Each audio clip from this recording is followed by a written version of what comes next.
Buenas noches. Hoy nos encontramos con nuestras dos invitadas, poetas del Limarí, Edith Tapia y Grimaldina Araya. Estamos conversando en el restaurante Cabildo Abierto en Barraza. Y me gustaría partir por el origen, en realidad. Con ustedes dos, pensar cuáles fueron sus primeros pasos en la literatura, cómo parten, por qué eligen la poesía, o la poesía las elige a ustedes, no lo sé. Y me gustaría remontarme un poco a lo que ustedes conversaban en la grabación del documental Voces de Lic Mayín. Recuerdo, Edith, que tú hablabas de la tierra húmeda, del recuerdo de la tierra húmeda de la pieza de la abuelita, ¿no? Sí, ¿Cómo sí. cómo se vincula eso con estos inicios en la poesía? La verdad es que, bueno, yo aún no escribo, tengo en mente escribir un poema relacionado con mi niñez, aún no lo he hecho, pero a mí me ha gustado siempre el olor a la tierra húmeda porque mi abuelita siempre rociaba la pieza en la cual vivíamos en una pieza, eh, era, bueno, una pieza muy oscura, y ella siempre tenía un brasero en el centro de la pieza, y a mí me agradaba que ella regara la pieza. De hecho, cuando se riegan las plantas, me encanta el olor a la tierra húmeda. Pero Me conecto con la tierra. tú en ese momento no lo veías como una imagen poética todavía. No, Estaba ahí no, almacenándose. sí, sí. Pero sí encontré en la casa algunos escritos cuando yo era niña. Siempre le escribía a la luna, al Ya. espacio, a la O sea, luna, ya estaba a las ahí. estrellas. Sí, esos fueron mis primeros escritos. ¿Y hubo algún estímulo de parte de la familia en ese sentido? Bueno, mi papá me enseñó a leer muy pequeña en el Silbario Hispanoamericano. Cuando yo entré a clase, yo ya sabía leer. Entonces, él me acercó a la lectura. Ya. Él es muy buen lector. Y en el caso de Grimaldina también, usted en el mismo documental mencionaba, por ejemplo, como su mamá le enseñaba a oír el ruido del agua, Del ¿no? agua. Del Sí. río. ¿Cómo fue también ese acercamiento desde muy pequeña a la literatura a partir del oral, ¿no? Del recitar? Yo creo, como dice usted, que la poesía es como que la escoge a uno, porque que si bien es cierto, mi mamá era una persona, yo la encuentro inteligente, eso de hacerme a mí sentir la naturaleza, vivir la naturaleza, no todas las mamás lo hacen, y a la vez también le despertaba a uno la fantasía, el deseo de corretear. Yo me crié correteando cerros, en la primavera juntando flores, juntando bichitos. Entonces, creo yo que mi infancia fue una época muy linda porque fue muy despreocupada y, y libre siempre, como el viento hasta el día de hoy. ¿Y de qué manera eso? Porque también usted ha hablado que llega tardíamente a la literatura, a pesar de que empieza muy temprano con esa conexión, pero llevarlo al papel le lleva unos años también. Muchos años, porque yo escribía, pero nunca escribía en serio. Eh, Ya. Como escribe todo el mundo, después se pierden las cosas, y ya uno no se acuerda que lo que escribió, y pasan los años, después me casé, llegaron los hijos, las obligaciones, y me fui postergándome en lo que a mí me gustaba. Entonces cuando ya mis hijas crecieron, se casaron, y dije yo, nada más que el 97, dije yo, ahora es mi tiempo. Entonces cuando me 97. quisieron poner nietecitos, ahí dije yo no, porque este es mi tiempo, así que esto es mío ahora. Y no quise criar nietos y me dediqué yo a escribir.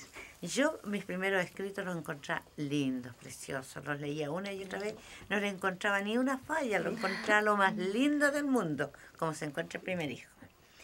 Pero después, ahora ya, que no son tantos los años, pero como he escrito en forma más continua, ya más en serio, entonces leo mis primeros poemas, yo pobrecita, digo yo. Ya no los ve con esa indulgencia. No, ya no los veo con esa espíritu más indulgencia ni autocrítico.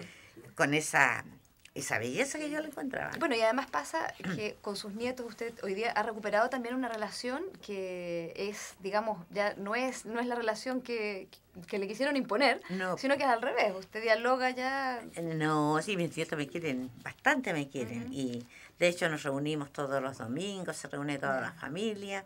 Me quieren harto mis nietos, pero yo también sí puedo ayudar, ayudo, pero no con obligación. ¿Y leen su poema? Yo les leo a ellos, son tan flojos para leer. Sí, yo les leo y tengo un nietecito, uno nomás, que creo yo que le va a gustar a él escribir, que es Lucas, que tiene 9 años, porque en el colegio a él lo hacen hacer escribir poemas y Sí, se desenvuelve bien. No. Tiene por lo menos idea lo que es. ¿No le hace los poemas la abuela? No. No. Tengo uno que le Ya, hago. ya. Pero no entraremos en detalle. A él no. Él solito se las arregla. Sí, yo creo que él sí que va a ser... porque No hay igual, premio. en su colegio, es las mejores notas que tiene el lenguaje. Ah, claro, por ahí va. Sí. Y Edith, el caso también tuyo es que tú trabajas con niños. Sí. Trabajas en una escuela, En tienes escuela rural. 30 años ya de docencia casi, Sí, ¿no? sí. Y esa experiencia de enseñar a los niños también a sensibilizarse con la naturaleza y con los elementos que los rodean, ¿qué aprendizaje tiene también para ti esa experiencia? Pienso que es una oportunidad única que me ha dado la vida, porque estar ahí con ellos y enseñarles el camino de las letras, amar los libros, es algo que no lo puedo describir con palabras. Entonces, pienso que, no sé, uno tiene un destino y a lo mejor ese era mi destino, estar ahí Ya. enseñándole a esos niños. ¿Pero eso crees que complementa tu escritura misma? ¿La experiencia se plasma también en lo que tú escribes? Y bueno, ahora tengo un desafío, escribir poemas para ellos. Ah, sí, ya, ya. ese es mi próximo desafío. Un desafío autoimpuesto, ¿no? No, es que siempre he deseado escribirlo, pero no lo he hecho por falta Ya. de tiempo en realidad. Ya. Pero ha prevalecido más la poesía de amor, como un poco el tema Ujú. más adulto, digamos. Sí, en el caso de las dos, tienen también, aludiendo a ese documental que decíamos Voces de Lickmagin, me llamaba la atención que las dos mencionan un momento de inspiración, por llamarlo así, o de acercarse a esos poemas que están ahí dando vueltas en sus cabezas o Sí. en alguna parte de la piel, que es cuando van en la micro, en el bus, como adentrándose por el valle. Y es curioso porque a las dos es ese momento el que la inspiración o lo que sea les llega. ¿Cómo es el proceso posterior? Ustedes, una vez que tienen esa imagen que les da alguna vuelta, ¿cómo después viene el pulido? ¿Es espontáneo? ¿Es muy trabajado? Cuéntame un poco cómo es ese asunto. Es un poco contra el tiempo, en realidad, porque yo trabajo de la escuela, me lo llevo a la casa. Entonces son las 11, son las 12, son las 1 de la mañana y yo estoy con trabajo de la escuela. Entonces la única posibilidad de escribir, que yo siempre tengo en mi mente la poesía, y es cuando viajo. Ya. Entonces ahí yo voy elaborando los poemas y ya llegadas las vacaciones, ahí ya me pongo un poco, pienso en mí, pienso en lo que tengo, que va a ser a papel. Es una escritora de enero y febrero. Sí, Ese es el mayor tiempo de en cosecha. realidad, claro, pero más porque Ujú. por todas las otras razones de trabajo y de Ujú. tiempo. Y en tu caso, Grimaldina, que también está esa imagen de viajar y ir Sí, mirando, también. abriendo Incluso, como yo todos los días voy en micro o en colectivo, también pues me he inspirado a veces en las cosas que yo he conocido antes y las vuelvo a ver porque Ujú. parece que antes uno pasaba por las cosas y como que no las veía. Mm. Entonces, e incluso hay personas, que yo tengo un poema que hice a una señora, pero no sé realmente si es de verdad solterona. Yo la conocí jovencita, muy bonita, y en esa oportunidad desde la micro yo la vi una señora tan así como cansada, tan como desilusionada, así, esas cosas de su cara, y me fui escribiendo un poema que también viene en el libro. ¿Cómo se llama ese poema? Parece, no sé si está con ese, yo la tenía la solterona, parece. La No, solterona. muchacha de antaño, de hoy y de siempre. Ya, Porque es siempre menos van a ya. haber solteras. Po. Sí, claro. Y Ya. siempre van a ver así, apagaditas, no, otras no tanto. Ya. Me llama la atención también, me gustaría que habláramos, Grimaldina, el tema de el otro oficio suyo, que es el tema de la alfarería, ¿no? Del trabajo con la greda, y cómo hay un par de poemas, bueno, hay varios en realidad en los que menciona este tema, pero me gustaría mencionar dos citas. En el lenguaje del indígena, por ejemplo, usted dice: el grito de mis raíces me hizo ser alfarera y descifrar el lenguaje que guarda la greda morena. Y después en otro poema, o en ese mismo, más adelante dice que la alfarería es un libro que guarda el linaje y las costumbres de sus antepasados. Me llama la atención que ahí aparece la conexión entre la greda y las palabras, ¿no? Las dos forman parte de lenguajes distintos, pero que se conectan entre sí. Entonces, en ese sentido, ¿qué semejanzas y qué diferencias encuentran entre ambos? Es que, ¿cómo explicarlo? Yo, en el fondo de mí, aparte de ser campesina, de origen campesino, criada en el norte, pero gracias a ese documental también me pude dar cuenta que el norte no se llevó todo porque todavía de repente hablo cantadito. Ah, sí, ahí lo vio. Sí, entonces yo siempre he pensado que mi origen es indígena, porque mi padre era oriundo de Quilitapia y esas eran posesiones de un español, de don López de Araya. Entonces a mí se me ocurre que de ahí por ahí vengo yo, porque me siento yo muy atraída, muy bien siendo india. Yo me encuentro muy bien que yo sea de origen indígena, me siento muy bien. Y con la greda del lenguaje, claro, porque la greda es un libro.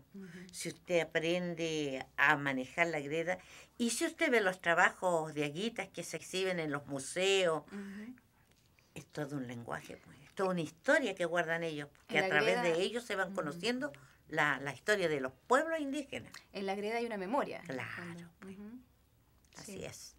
Y en el caso, bueno, de las dos, directa o indirectamente está la presencia bien marcada de Gabriela Mistral. ¿Ustedes la reconocen como una especie de ícono importante en su formación, en sus lecturas, en sus discursos, no sé? Sí. ¿Edith? Sí, en el caso mío, bueno, mis primeros poemas que aprendí para declamarlos fueron de Gabriela Mistral. Y las maestras que yo tuve en lenguaje siempre me pedían que declamara, entonces los actos públicos siempre declamo. Y la poesía de Gabriela Mistral yo me la puedo aprender de memoria. Me gusta declamarla, la siento.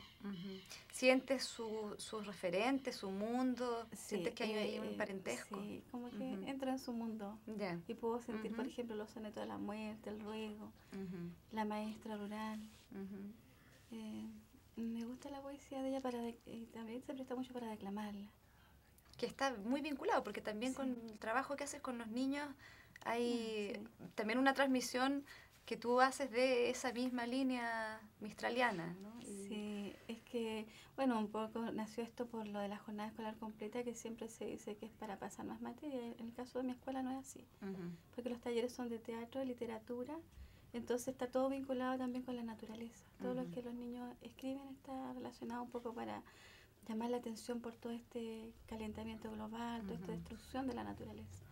Entonces todo lo que ellos han plasmado en sus libros es como un grito desesperado de la naturaleza. Es una visión de una nueva generación, además. Como ellos chiquitos ya empiezan a... Y les gusta, porque dicen, señorita, ¿puedo escribir un poema? ¿Quiero escribir un cuento? Entonces, ella para ellos es natural. No es algo obligado, pero le he enseñado a hacerlo, o sea, le he enseñado a escribir la naturaleza. ¿Desde qué edad más o menos son los chicos? Desde primero básico hasta sexto. Este año tuve segundo hasta sexto porque mi escuela es multigrado. Ya, o sea, es la formación, es el primer acercamiento de ellos con las letras. Sí, y todos los días leen. Y Grimaldina, hace muy poco estuviste en una feria del libro, la última feria del libro en Santiago, precisamente en una mesa redonda, en un coloquio sobre Gabriela Mistral. ¿Cuál es en ese sentido tu acercamiento a la poesía? Yo primero no me gustaba a mí los poemas de Gabriela Mistral porque no los entendía, porque hay que aprender a conocerla y entenderla. Y ahora soy... una mistraliana. Me encanta todo lo que venga de ella, porque aparte de todo, de ser poeta, ella fue una gran mujer, de una sencillez tan grande y a la vez tan luchadora, queriendo lo mejor para los niños, para todo. Entonces llegamos a la conclusión que Gabriela no es solamente poemas, sino también muchas cosas más, porque incluso en la parte política y su inteligencia. Sí, en ese ser sentido, invitada a México. Para ustedes es importante en los autores, que los poetas que puedan ser referentes para ustedes, no solo en el sentido de los libros, sino también los seres humanos que hay detrás. Claro, pues importante, porque detrás de ella también había un ser humano que sufría, que vivía, que gozaba. Y eso la hace leer de otra manera. Sí, pues ver de otra manera la imagen de Gabriela Mistral, porque es una persona ya más cercana a lo que uno puede sentir o lo que puede vivir. Y siento mucho que de repente también se excedan en tantos comentarios, pero yo miro más que nada en ese aspecto, su gran obra. A mí lo de su vida personal no me interesa, pero sí la admiro mucho porque Es Ujú, una gran mujer. ujú. Pero en ese sentido, me imagino que se refiere a las últimas publicaciones de los diarios, las cartas con Claro. Doris Dana. Pero eso también nos hace mirarla de una manera distinta, más abierta, quizás menos anclada en una visión de... Por supuesto, porque los La que- humaniza, ¿no? sí, Ujú, pues una persona, claro, pues ujú, lógico, no es un ser que esté allá en el limbo. ujú, Es una persona que vivía aquí en la ujú. tierra con todas sus debilidades y con todas sus virtudes. Y en ese sentido, ¿ustedes creen que a pesar de que sea nuestro premio Nobel y que tiene el reconocimiento, pero que ha sido medio postergada también en los reconocimientos nacionales? Terriblemente Ya. postergada, pues sí, aquí Gabriela Mistral, cuando vinieron a tomarla en cuenta, cuando se ganó el Nobel, ¿no es cierto? Y antes no era nada. Le cerraban las puertas, las editoriales, Ujú, eh, los diarios. Sí, fue tan rebajada ujú. como escritora, como poeta. Intelectual. Ujú. Y ustedes en ese sentido, que son dos mujeres del Limarí, que escriben poesía, que de alguna manera estamos también como siguiendo una línea en eso. Sí. ¿Sienten que hay alguna postergación de parte, que existen como diferencias entre los poetas de la capital y los poetas de región? ¿Hay esa sensación de que no tienen las mismas oportunidades? No, Ujú. no, ni las mismas oportunidades, ni evaluación tampoco similar. Ujú. Ujú. Nosotros como que somos medios parientes pobres de los de la capital. Ya. Y en ese sentido también pensando en el diálogo que ustedes tienen con sus otros colegas, compañeros, escritores de la región, ¿sienten que hay algo, una especie de escritura regional que se está fortaleciendo, que hay... Sí, ¿Sí? sí. Hace un tiempo a esta parte ya se han publicado bastantes libros. Ujú, Hay una hermandad en la poesía, tanto a nivel provincial, regional. Hemos ujú. tenido algunos encuentros. Es lo mismo el documental, estos proyectos que ha permitido que nosotros también estemos más en contacto con la Ujú. gente. Bueno, además ustedes forman parte, sobre todo, bueno, tú Edith eres una de las fundadoras, Grimaldina se incorporó después, si Sí. entiendo bien, Sí. al Círculo de Escritores de Sí, Ovalle. sí. O sea, tú has sido de las que ha De empezado a con partir de la el Feria del movimiento. Libro hemos estado ahí haciendo todo este movimiento cultural. Ujú. Y bueno, Con harta pasión. y eso se ha traducido de parte de cada una, por lo menos en más de 3 libros, ¿no? De publicación personal. Yo tengo 2 personales. 2. Y la antología. Ujú. Y me gustaría que, es curioso porque son temas que se topan entre las dos, hay esta visión cercana a la naturaleza, al contacto con las raíces, con lo ancestral, y incluso, bueno, Grimaldina ha dicho que se siente una paisajista del alma, ¿no? Y hay Sí. esa conexión con la naturaleza. Y me llama la atención, me gustaría que leyéramos para hacer también una visión paralela de las dos que escriben poemas, bueno, a los distintos elementos de la naturaleza, pero especialmente hay unos poemas sobre el río que coinciden, en el caso de Edith se llama Al río, que está en la antología 10 poetas ovallinos, Así. y en el caso de Grimaldina es Cómo nacen los ríos, que está en Ecos de la Tierra, su libro individual. Me gustaría que los leyeran ustedes mismos para que hiciéramos ese contrapunto. Ahí está. Y que nacieron en distintos momentos. Sí, después vamos a hablar de eso y por qué el río, qué significa el río entre todos estos elementos de la naturaleza, en particular para ustedes. Pero veamos la lectura y... Bueno, para mí el río es un canto de las piedras, un canto de la montaña, que va por la tierra. No sé qué llevará, pero muchos pensamientos. Escuchemos tu canto. Muy bien. Al río. Lloró en su soledad la cordillera, sus lágrimas descendieron, silenciosas diademas, buscando las raíces del hermano de Aguita. Y nació el río, padre de cantos mojados, que abrió sus brazos bajo el cielo, donde el sol derramó su oro envejecido, sobre el coloquio de los peces y la silueta efímera de los pájaros que pasan raudos y alborotados. Allí en su lecho de transparencias, la luna bajó a buscar sus rayos, para dejarlo untado con polvo de astros que centellean confundidos en la arena. Él lleva a cuesta los quebrantos de tantos inviernos y desnudos parronales. Entre sus dedos plateados dejó caer su arpa el viento, para que las piedras toquen incansables melodías mojadas. ¿Dónde bailarán dormidas, moribundas hojas otoñales? En este torbellino de llantos el pueblo deshoja sus espigas doradas de esperanzas, dibuja sueños en el agua, para que naveguen alados en el amanecer del verano. Vamos ahora con Grimaldina. En un supremo y doloroso esfuerzo que taladra el corazón de la montaña, producido por el resonar del trueno, parecen cristales que se hacen trizas y estrepitosos y bravos se deslizan. Así se formaron los irascibles ríos que corren por el seno de la tierra. Son potrillos salvajes que relinchando corren, brincan y se desbandan locos hasta el horizonte de matices rojos.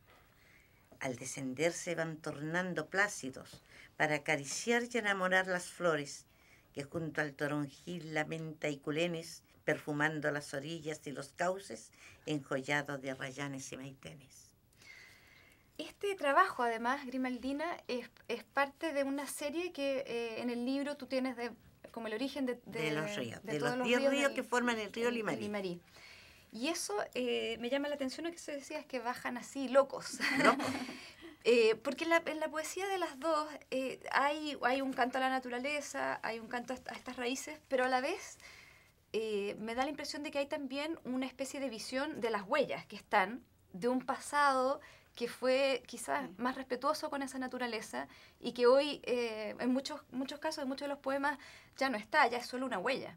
Entonces, ¿cómo se sitúan ustedes hoy frente a esta sociedad que también va dejando estos espacios ya en un lugar bien marginado, bien en minoría, ¿no? La naturaleza se va replegando, la van replegando. ¿Lo ven en términos positivos, negativos? ¿Qué pasa ahí? Negativos, pero no sé, el poeta como que ve lo hermoso nomás y como que se niega interiormente a ver esas cosas feas que está haciendo el hombre, porque y a lo mejor en un momento, a lo mejor en otro librito también vamos a ser capaces de exponer las agresiones que se le hace a la tierra. ¿Cómo lo ves tú, Edith? Yo lo veo en forma dolorosa. Bueno, yo siempre converso con mis niños, analizamos toda esta destrucción que se tiene con la naturaleza, toda esta tecnología que ha sido, bueno, por un lado importante para nosotros las personas, pero a la vez ha sido avasalladora con la naturaleza. Entonces, yo admiro, por ejemplo, las culturas que aún luchan por sus derechos de conservar sus tierras, de no pisar la naturaleza, de decir aquí estamos aún presentes cuidando lo poco que queda. ¿Y tú crees que desde ese espacio, en ese sentido también, con los niños en la escuela, es posible ir creando también, aunque sea en términos una semilla apenas, pero esa conciencia del respeto por la naturaleza? Sí, porque este año en la localidad se cortaron muchos pimientos, entonces nosotros hicimos una protesta entre comillas con los niños. Pusimos alrededor de toda la escuela sus trabajos, porque era importante el árbol. Pusieron hartos poemas que escribieron ellos su visión, su dolor de ver esos árboles cortados. Entonces, a través de las letras, le hicimos saber a la comunidad que no era lo correcto. O sea, es también importante tu labor en ese sentido, es de sensibilizarlos con el arte, pero a la vez también de crear una cierta conciencia como seres humanos responsables. Sí. Y es una gran oportunidad que tenemos aún de empezar por los niños. Lo que decíamos recién de esta poesía quizás más que pueda testimoniar también ese otro lado negativo, que en las poesías de ustedes no están, digamos que están más enfocadas en el tema de la belleza, de esa naturaleza querible. Pero, ¿qué les parece a ustedes o cómo se acercan como lectoras, por ejemplo, a una poesía que pueda ser más nihilista, más pesimista, más antipoética, por decirlo así? ¿La leen con cierta distancia o no se acercan a ella? No, hace reflexionar. Sí, Bueno, pues, sí. con respeto y con reflexión, porque respeto al escritor que tuvo el valor de hacerlo, Ujú. porque a través de ella también se va educando a la gente, porque sí, como ese gran trabajo que hace Edith, de ir sembrando esa semillita, Ujú. porque ahí en esa tierra fértil, nueva, joven, llena de vigor, ahí van a ser la planta, ¿no es Ujú. cierto? Entonces ella le enseña a sus niños a cuidar el entorno, como me enseñaba mi madre a mí, a cuidar la naturaleza, el entorno. Entonces yo creo que eso no se olvida, entre más pequeño uno lo aprende, Ujú. más fuerte queda en uno. Bueno, de hecho hay una cosa que a mí me llama la atención, que es la memoria que desde chiquita tú desarrollaste con la poesía, pero de alguna manera eso partió también con una enseñanza que viene desde de la memoria con la madre. Claro. Y tú has dicho que declamabas Sí. siendo muy chiquita, incluso ese fue el primer ingreso, ¿no? Sí. Te dan monedas. Claro. ¿Qué cosas declamabas? ¿Cuáles eran tus En recitales? primer lugar, yo tenía 4, ya vamos a ponernos medios políticas. Ya, vamos. Tenía 4 años yo cuando salió don Pedro Aguirre Cerda. Me acuerdo hasta de lo que, si quieres yo le digo, lo que cantaba la gente A cuando ver, decía, ¿qué quién será presidente? Solo Aguirre que va por el frente y el pueblo valiente lo elegirá. Qué Entonces, memoria. como nosotros éramos de Pedro Aguirre Cerda, entonces yo estaba chiquita, Ya. de 4 años, pero me aprendí una poesía, debe tener sus 4 estrofas esa poesía, pero yo me olvidé de alguna. A ver, Ya. veamos. Entonces yo subí de una sillita ¿A ahí. los 4 años? Sí, 4 años tenía. Si yo nací el 34 y el 38 ya estaba recitando. A ver. Y decía así, aquí yacen los podridos restos de la que se llamaba Doña Derecha. El pueblo no supo qué hacer con ella y al infierno se la llevó tirando de las mesas. El pueblo la mató bárbaramente porque fue para él, infame, cobarde, al capital vendida y explotadora de la clase obrera. Ya después no le digo lo demás porque Se pone muy fuerte. muy fuerte. Pero parece que el pueblo sí se olvidó, ¿ah? Pero después por ahí se olvidó, con Esperanza se olvidó, nos salió mal la elección el año 46, cuando salió González Videla. Claro, bueno. Y ya después obligadamente nos hemos tenido que ir olvidando. Ahora sí que nos hemos olvidado.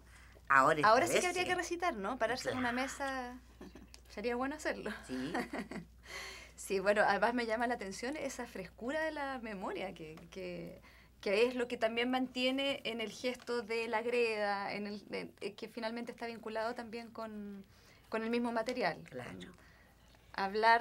Hacer hablar a la naturaleza también. Y de hacer alguna manera. la tierra. Ujú. Como Sí. yo le conversaba en otra ocasión, cómo uno va aprendiendo a conversar, a hablar, a descubrir el lenguaje Ujú. que tiene, que guarda la tierra. Sí, me llama la atención también en las dos, que hay ese diálogo con la naturaleza, pero ustedes también de alguna manera personifican a ciertos elementos de la naturaleza y les dan esa voz. Me gustaría que en este mismo sentido que si Grimaldina pudieras leernos ese poema El cactus moribundo, que también es una manera de acercarse también a la poesía en la que está la muerte. O sea, es el cactus moribundo, es la huella de un elemento que está en sequía. Impertérrito como un centinela de los cerros, el cactus estaba de pie, desnudo y solitario, muerto de sed en el llano, bajo el sol ardoroso, que le devora su carne dejando solo despojo. Parece una estatua rota en las arenas candentes, que secó la neblina fresca y el rocío salvador. Largo murmullo de duelo lleva el viento en los dedos, cuando arrastra por el suelo su desgarrada armazón. Que de lejos parecía grotesca y deformada, de cerca era una seta de raídas vestiduras, de sarmentosos brazos enjutos y deformados, donde canta la muerte su música tartamuda. Los zarpazos del viento rasgaron su rojo pecho, y por su piel magullada su fresca savia escapa, como ríos de ambrosía corriendo por las lajas, como un caballo llanto que de raíz lo descuaja. Y quedó moribundo con el alma cercenada, del que los pájaros huyen temiendo herir sus alas. Si hasta las piedras se apartan por su falta de gracia, porque quedó envejecido, esmirriado y sin mortaja. Cual juguetes del viento volaron por la llanura, sus espadas de plata, donde toda candorosa, con su mantilla de gasa, baja a dormir la luna. Él la arrulla y la rebuja en su mísera figura. La brisa en la serranía le canta un miserere al triste cactus que muere desnudo en el camino.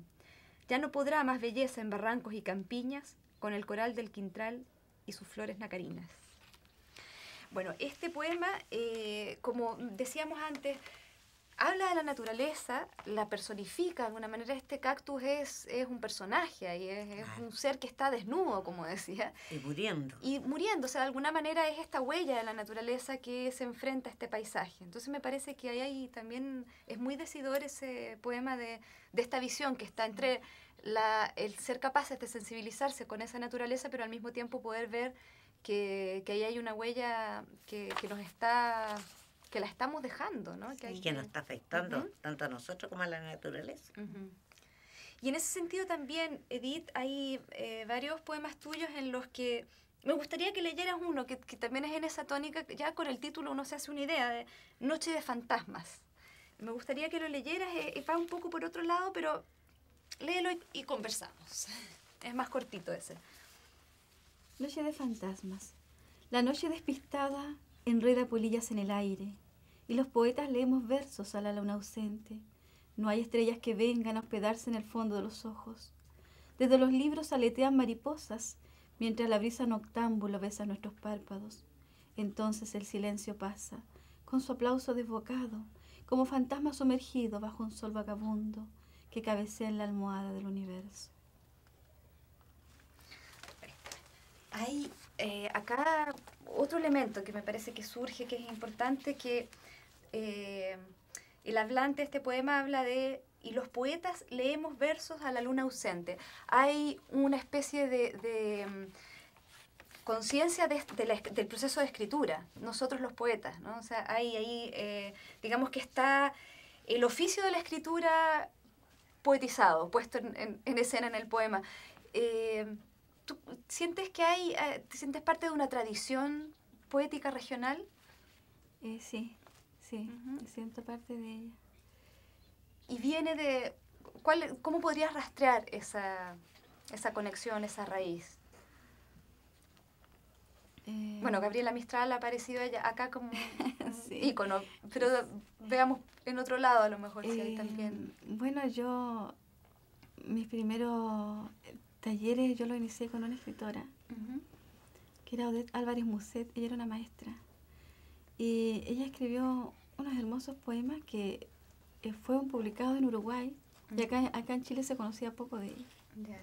Y era una persona magnífica, ella hablaba con las plantas, ella escribía canciones, tocaba guitarra y estaba con una enfermedad terrible. Pero ella siempre estaba sonriente, entonces a mí de alguna forma ella influyó también en mí. Me decía que aunque nadie nos escuchara, aunque nadie nos leyera, nosotros siguiéramos escribiendo. Sí, y en ese sentido ya fue un referente, tanto como referente de lectura como del oficio. Claro. Sí. Y referentes en términos de autores que hayan sido marcadores, por ejemplo, para ti. ¿A quiénes podrías mencionar?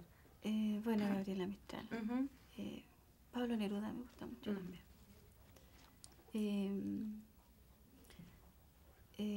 Oscar Castro. Ya. ¿Y hay una línea ahí muy clara también con lo nacional o hay también algunos poetas de otros territorios? No, más nacional. Ya. Sí, sí, nacional y regional. Vinculado con esta tierra. Sí, sí. Y en tu caso, Grimaldina, ¿cómo ha sido esa...? ¿Quiénes son esos libros que han estado ahí? Es que cuando yo aprendí, cuando mi madre me enseñaba a mí a recitar, aunque fueran larguísimos los poemas, pero nunca me decía los nombres de los autores, así que lo puedo... Una claro. zona anónima ahí. Y después yo, cada libro caía en mis manos de poemas, lo iba leyendo, así que no son diferentes los autores que a mí me llevaron a la poesía. Pero, por ejemplo, hoy día, en los ratos que quedan después de los agotadores trabajos, ¿qué están leyendo, por ejemplo?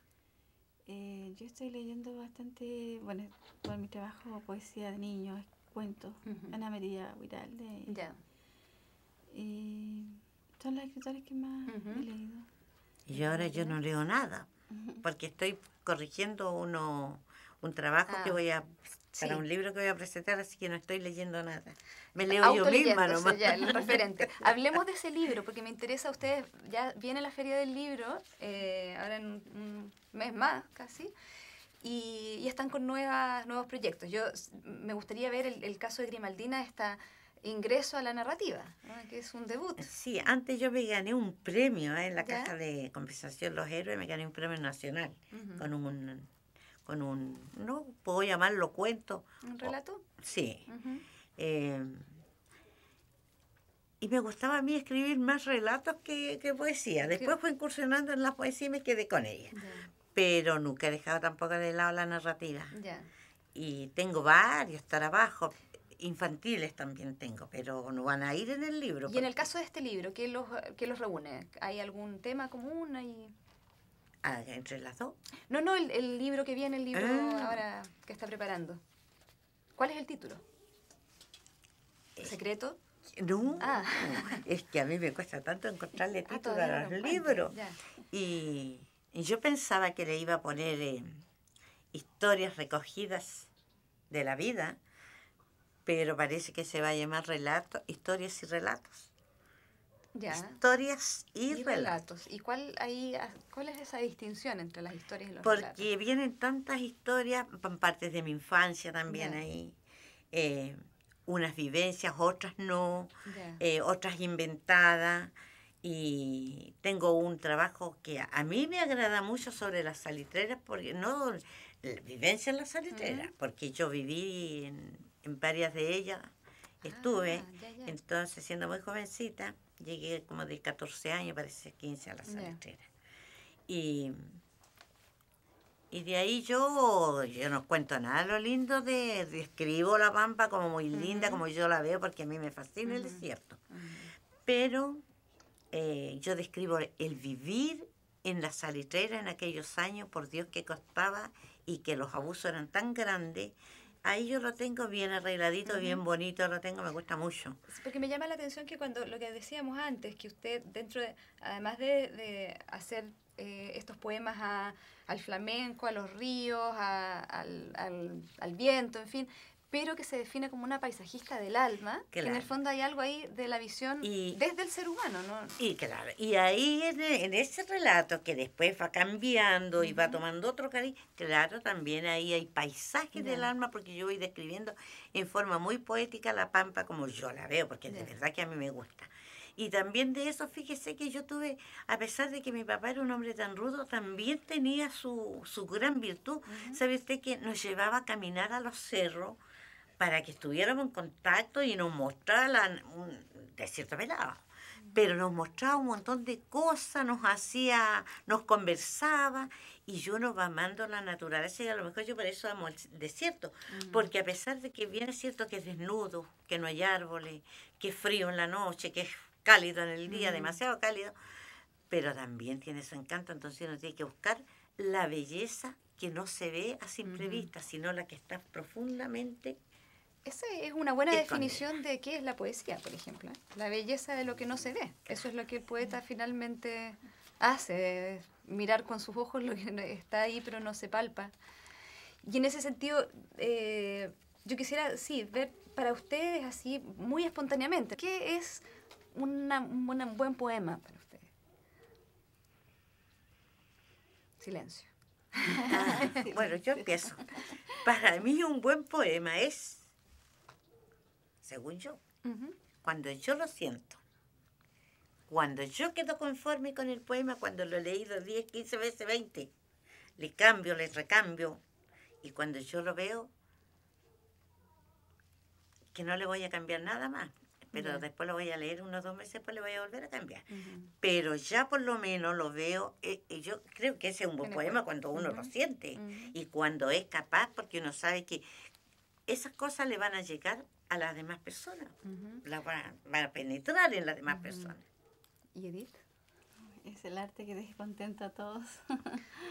Es un poco la idea de lo que están diciendo ustedes y que creo que se manifiesta también en sus oficios del día a día, de que el arte o la literatura, la poesía, es bastante mixto, ¿no? Que no solamente uno puede pensar en lo que hemos estado conversando ahora de la poesía, sino también en el tejido, en el caso de Violeta Parra, en las canciones, en la música, en la greda. De alguna manera el arte es esta especie de mixtura, ¿no? Sí. Claro, es como un todo. Son muchas cosas y a la vez una sola. Sí. Son distintos lenguajes, claro, para una misma expresión. Y si ustedes tuvieran que decir, viene un ser de otro planeta y les dice, ¿por qué escribe usted? ¿Por qué escribe? Por una necesidad. En el tuyo no escriben, le diría yo.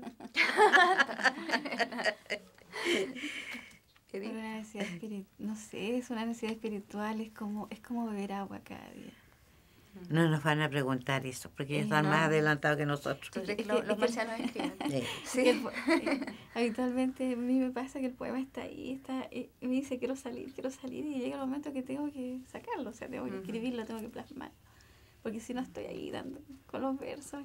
Yo he llegado... Y ahí está. Claro, y yo llegaba a veces, a tanto de verdad, ¿no? En la cosita yo tengo un lápiz y una hoja. Entonces cuando se me viene una cosa, es lo mejor. Despierto en la noche y digo, no, más ratito le escribo mañana. Al otro día no me acuerdo nada, así que despierto y vamos a escribir, claro, porque si no, se va. Sí, hay algo de la espontaneidad que se pierde en el, claro, si uno en el lo trayecto. ¿no? Yo he estado en algunos concursos literarios en que me han sorteado el tema para escribir. ¿Y es un buen estímulo? Tiempo. No sé, tengo la capacidad tal vez de inspirarme rápido, de hacerlo. Bueno, por un tema de concurso, pero más que nada por estar ahí con otros colegas y es lo mismo en escribir, en plasmarnos de la naturaleza, porque habitualmente nos llevan al Valle del Elqui. Bueno, ahora hubo un concurso en el sur, no pude ir. Pero el estar ahí en contacto con esa naturaleza... Es el estímulo. Sí, es el estímulo. Y es un desafío además.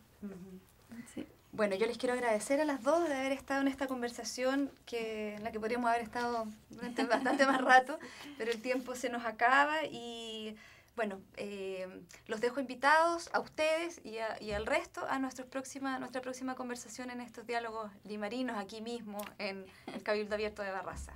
Gracias. Gracias, Alejandra. Gracias.